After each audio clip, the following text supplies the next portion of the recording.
My name is Lauren Lee, and this is my persuasive speech. Many teen pregnancies are not caused by the reason that you'd expect. Adolescents all over the U.S. face consequences of abstinence-only-until-marriage programs, or AOUM.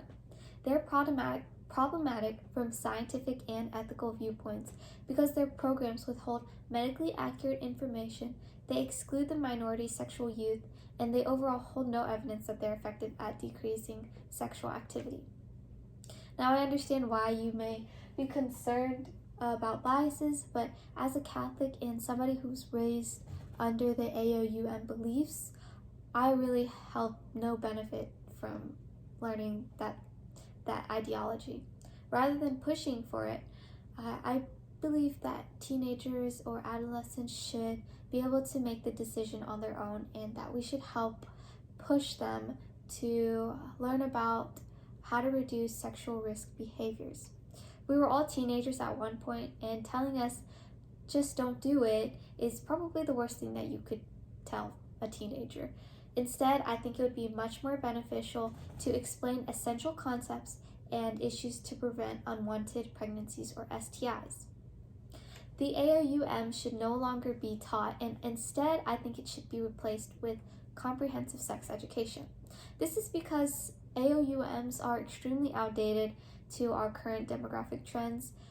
They are heteronormative and they stigmatize other sexualities as well as undermine public health programs. In fact, according to Trends in Premarital Sex in the United States, written by Finner, 95% of Americans have premarital sex, and a lot of the teenagers actually have sex for the first time at 17, but don't marry until their mid to late 20s. So although these programs guarantee 100% effectiveness if you remain abstinent, that doesn't really happen, and many of the adolescents that intend to do this fail to do so. So the reason for the ever-increasing age of marriage is related to the rising access to education and restrictions on child marriage. Because of the age increase, there's a higher tendency to have sex outside of marriage. Thus concluding that the AOUM program doesn't cater to the majority of the U.S. population. You may wonder, what about the people that intend to stay absent before marriage? Well, with the comprehensive sex education program, there's information about contraception and abstinence in the curriculum. The Society for Adolescent Health and Medicine is an organization that claims to improve physical and psychosocial health of all adolescents. They believe that education for abstinence is best provided with health education programs that also give complete and accurate information about sexual health. AOUM programs instead refrain important knowledge and push biases that are hurtful to many adolescents. They withhold pertinent sexual health information to those who are sexually active, as well as stigmatize them by basically inferring that you are not worthy if you have sex before marriage, which is a lot of people. AOUMs also fail to teach those who are AOUMs not only fail to teach those who are sexually active, but they also neglect entire communities and enforce gender stereotypes. These programs completely ignore the LGBTQ+ community, failing to shed light on the sexual minority youth. This is extremely harmful because the heteronormative curriculum stigmatizes other sexualities.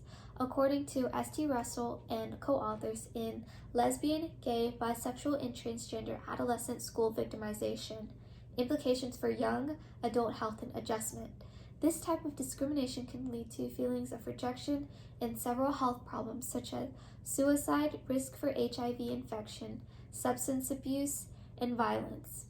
The LGBTQ+ community is extremely large, and by leaving them out, AOUMs exclude an important body of evidence that fail to approach sexual health education holistically, as well as leaving out research of the LGBTQ+ youth, gender, and economic inequalities. AOUMs also promote gender stereotypes.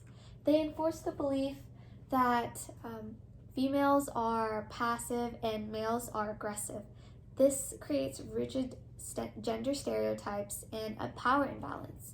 In contrast, according to A.T. Satchett and co-authors in Invited Commentary, Broadening the Evidence for Adolescent Sexual and Reproductive Health and Education in the United States, programs that critique gender norms and power imbalances positively impact adolescent sexual health knowledge and behaviors.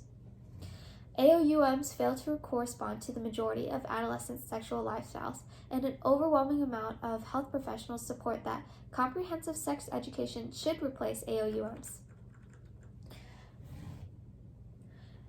Many health professionals don't support AOUMs, and there's plenty of evidence that refute AOUM claims.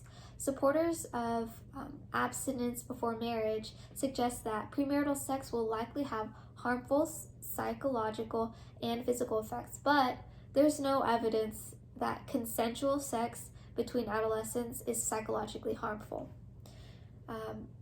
Countries with access to contraceptive education and counseling and medical care have much lower pregnancy rates compared to the U.S. The impacts of Title IV, Section 510 Abstinence Education Programs final report, led by C. Trenholm and co-authors, held an evaluation and found that AOUMs were no more likely than participants in control groups to abstain from sex. They even had similar behaviors, including the number of partners and the initial age of sex, or of having intercourse. Studies like this show why leading public health and medical professional organizations support a comprehensive approach to sex education, stressing the need for medically accurate, age-appropriate curricula that include information about both abstinence and contraception. Comprehensive sex education provides a more holistic approach to young adults. They provide adolescents with all the information needed to make their own decisions. In conclusion, there are many reasons why comprehensive sex education should completely replace AOUMs, or abstinence-only-before-marriage programs. Abstinence-only education should no longer be taught because it isn't realistic, and due to the changing trends now of the younger generation, they hurt adolescents by refraining information that would help one's sexual journey. They fail to shed light on non-heterosexual relationships and stigmatize the LGBTQ+ community, as well as reinforcing gender stereotypes. And even the majority of health professionals push for the end of abstinence-based sex education. So I hope to have informed you on why comprehensive sex education is much more holistic than AOUMs.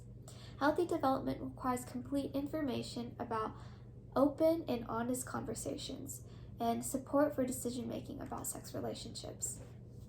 Thank you.